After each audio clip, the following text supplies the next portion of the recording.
Also im Endeffekt kann man sagen, dass im agilen Projektmanagement oder natürlich auch im sag ich mal, klassischen Projektmanagement, aber im agilen besonders die eigentliche Projektvision im Vordergrund steht. Also wir müssen immer rausarbeiten, wo liegt eigentlich die Wertschöpfung im Projekt und nicht nur quasi auf Ziele hinarbeiten, sondern auch sagen, okay, wo entsteht der Mehrwert?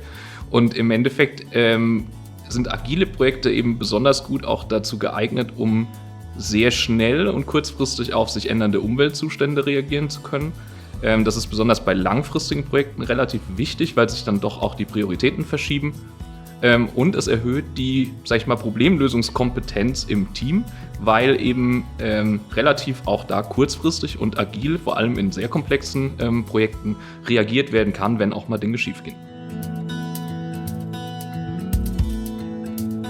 Also ich glaube, im Kern kann man sagen, dass Agilität nicht nur eine Methode ist, die wir über ein Projekt drüber stülpen und dann sagen, okay, ab jetzt ist das Projekt agil, sondern Agilität entsteht vor allem im Selbstverständnis, einmal in der Organisation, aber auch im Projektteam. Und ein weiteres, sage ich mal, Merkmal von agilen Projekten ist eigentlich, dass wir versuchen, das Projekt in eine gewisse Taktung zu bringen, also dem Projekt einen Rhythmus zu geben. Das wird oft auch bestimmt durch diverse Rituale, in denen das Team dann quasi Agilität leben und umsetzen kann.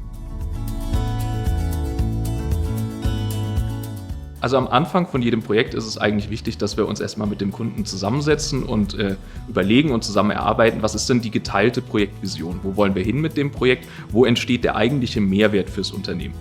Und das setzt sich dann im Projekt fort. Das heißt, in einer regelmäßigen Taktung müssen wir prüfen, hat die Vision denn noch Bestand? Sind wir auf dem richtigen Weg? Und wird dieser Mehrwert dadurch noch angeboten und geschaffen? Und auf dieser Basis stellen wir dann ein Projektteam zusammen, das von den Fähigkeiten und von der Passung her in der Lage ist, dieses Projekt zu treiben und auch die entsprechende Ownership zu übernehmen.